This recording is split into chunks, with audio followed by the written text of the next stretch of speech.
जो आज मैं यहाँ पर आया हूँ, तब आप ऐसा मत मानना कि आज यहाँ जब चुनाव है 10 तारीख को, ये सिर्फ सोमन गौड़ा वी पाटिल को एमएलए बनाने का चुनाव है। उनको तो जिताना ही है, भाजपा की सरकार बनानी है, परंतु एक चुनाव है कर्नाटक के भविष्य को बदलने का, कर्नाटक की जनता को मोदी जी के विकास के रास्ते पर ले जाने। मित्रों, एक और पॉलिटिकल स्टेबिलिटी है, राजनीतिक स्थिरता केवल और केवल भारतीय जनता पार्टी ने नया कर्नाटक का नारा, नए कर्नाटक का विश्वास और नए कर्नाटक का स्वप्न केवल मोदी जी ही पूरा कर सकते हैं। एक और मोदी जी की और बसवराज बोम्मई की डबल इंजन सरकार है, तो दूसरी ओर कांग्रेस की रिवर्स गियर सरकार। तो कांग्रेस पार्टी वाले हैं ना, वो रिवर्स गियर में ही गाड़ी चलाते।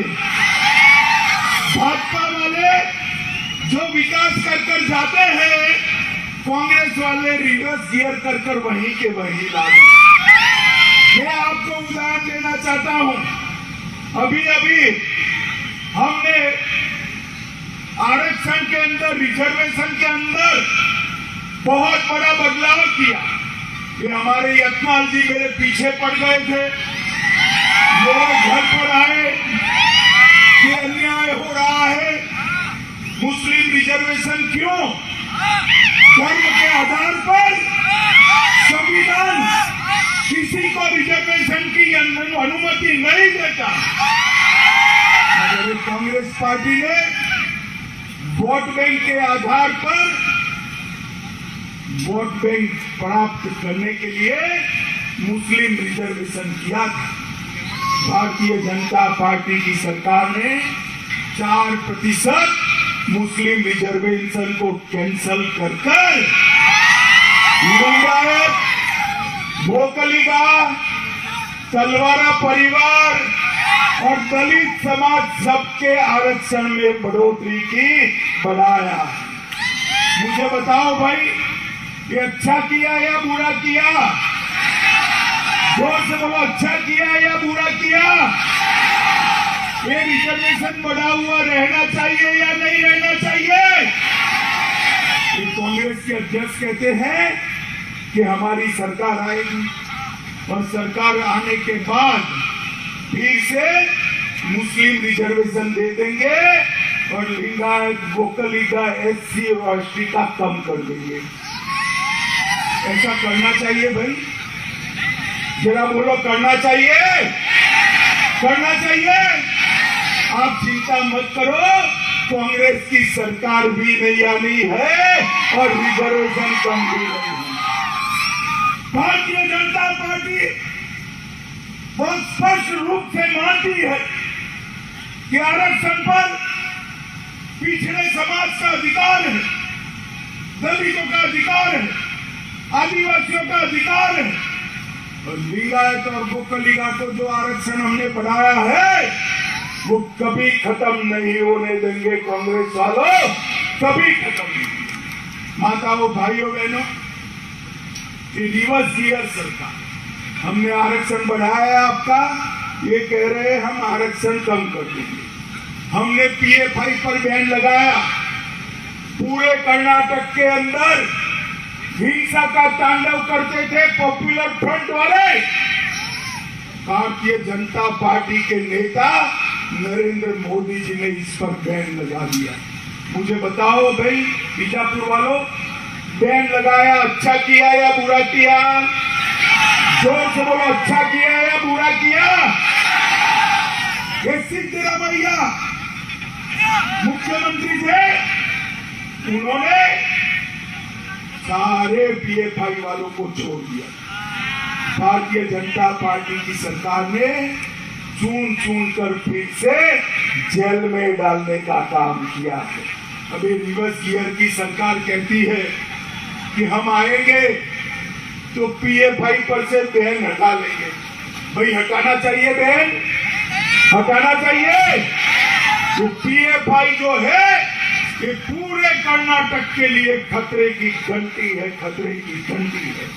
परंतु कांग्रेस पार्टी वोट बैंक की राजनीति के लिए पीएफआई के लोगों को प्रोत्साहन दे रही थी।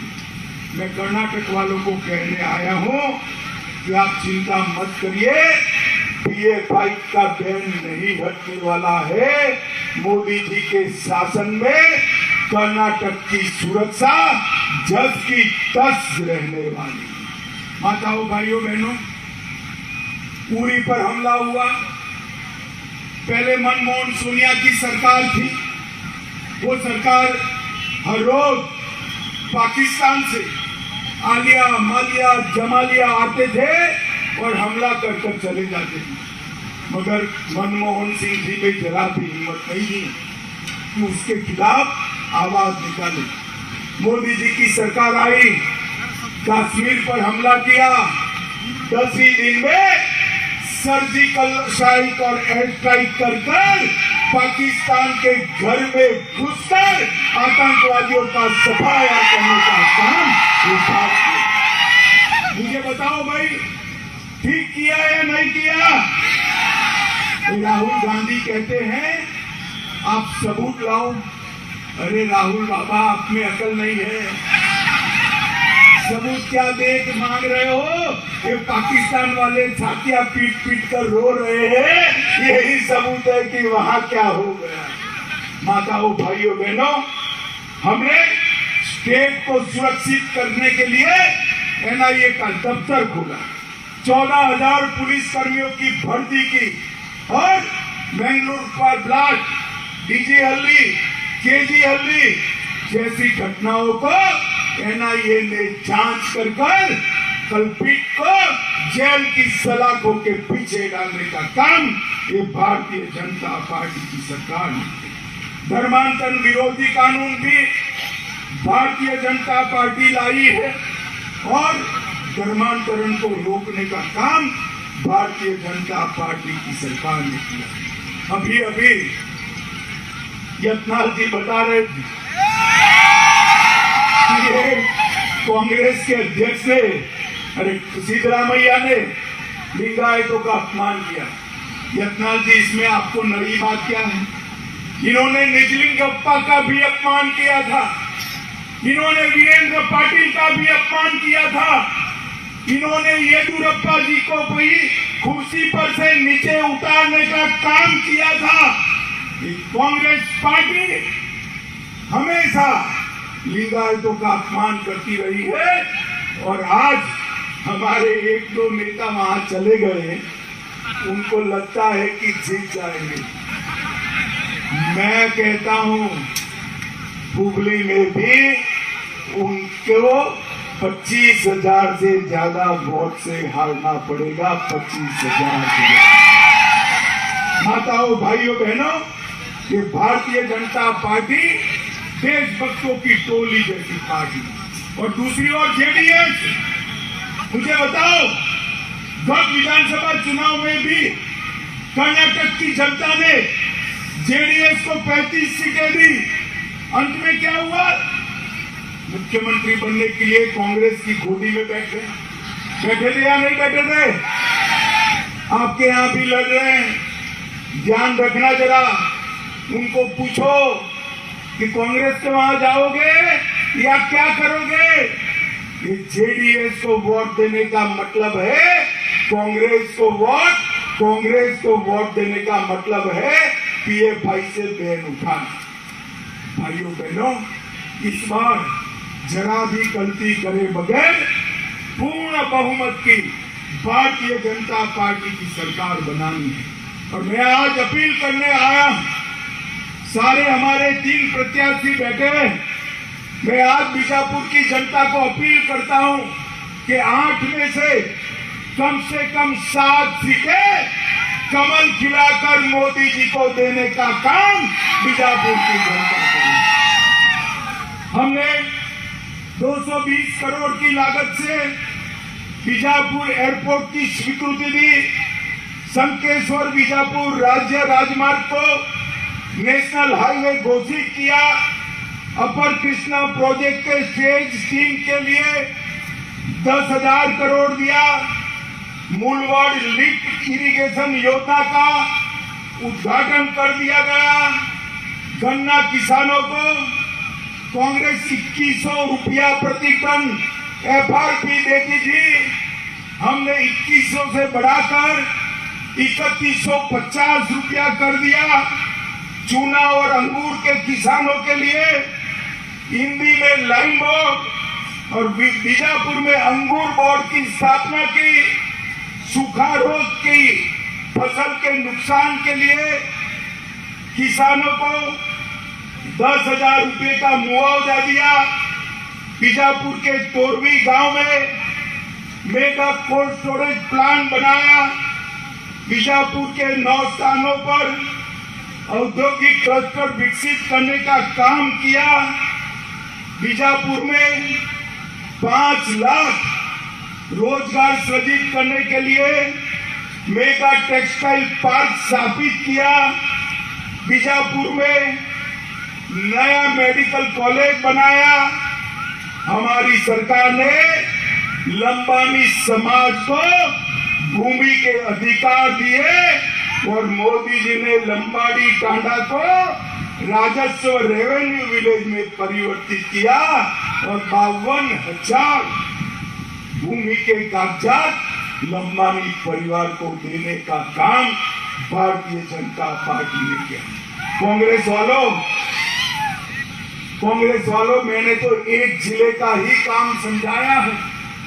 आप में अगर हिम्मत है तो आपकी सरकार ने क्या क्या किया था इसका हिसाब बीजापुर जिले की जनता के सामने रखे।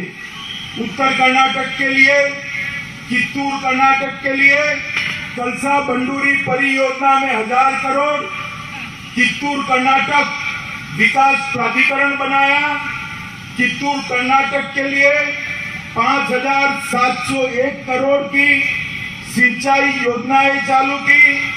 अम्बाजेश्वरी 1486 करोड़ की, चन्नब्रुष बेंद्र लिफ्ट इरिगेशन 520 करोड़, सत्तीगेरी सिंचाई 546 crore, Belagavi Chittur Dharwad railway 150 crore, Bagalkot Kudachi railway 210 crore, Gadag Yalvigi railway 600 crore, सिख गांव में दूसरा टेक्सटाइल पार्क, हावेरी में 1 लाख लीटर की डेयरी, बीजापुर में हवाई अड्डा, Raichur Kalburgi 6 lane access control greenfield highway Bharatiya Janata party ने बनाया। मैं कांग्रेस वालों को कहना चाहता हूं, उत्तर कर्नाटक को हमेशा अगर किसी ने अन्याय किया है तो एक कांग्रेस पार्टी ने किया है।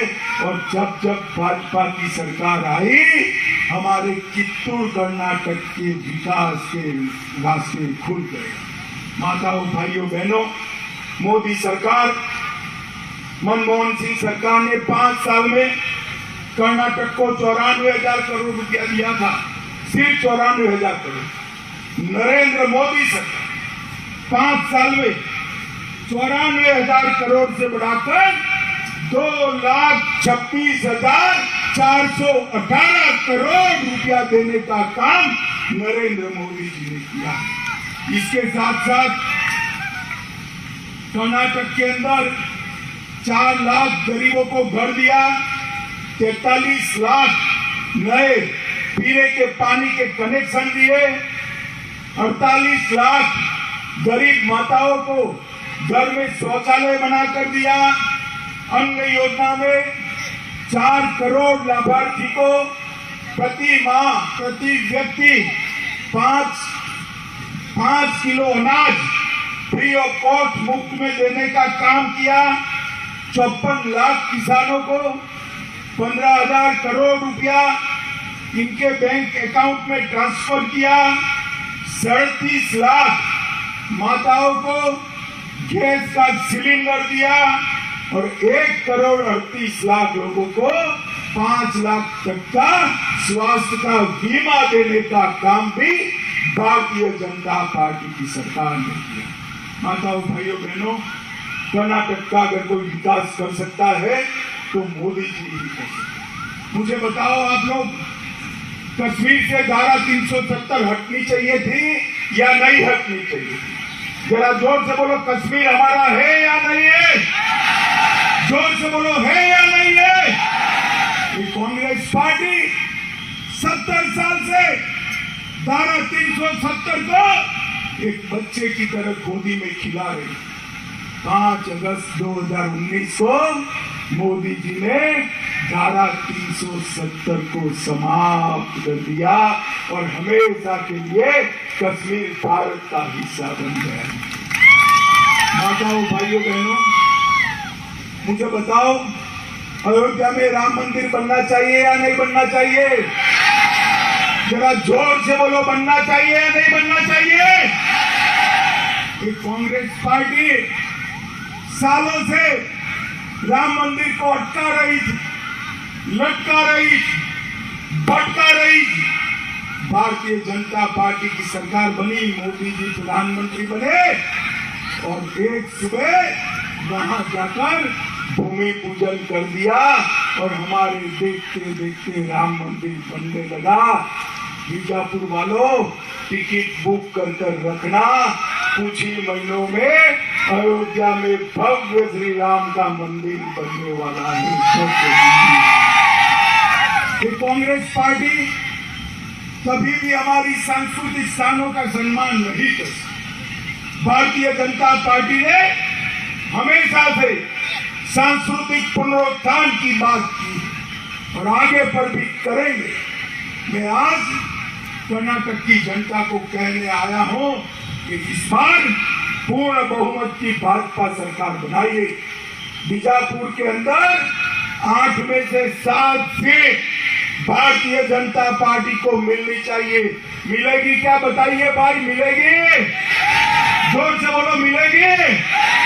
भाजपा सरकार बनाएंगे, कमल के निशान पर बटन दबाएंगे, मोदी जी के हाथ मजबूत करेंगे, 24 में फिर से मोदी जी को प्रधानमंत्री बनाएंगे। तो मेरे साथ दोनों हाथ उठाइए, उठाइए दोनों हाथ। हम तक सभी लोग हाथ उठाए। मोदी जी को प्रधानमंत्री बनाने के संकल्प की मुट्ठी भींचिए और प्रचंड आवाज से बोलिए, भारत माता की, भारत माता की, भारत माता की।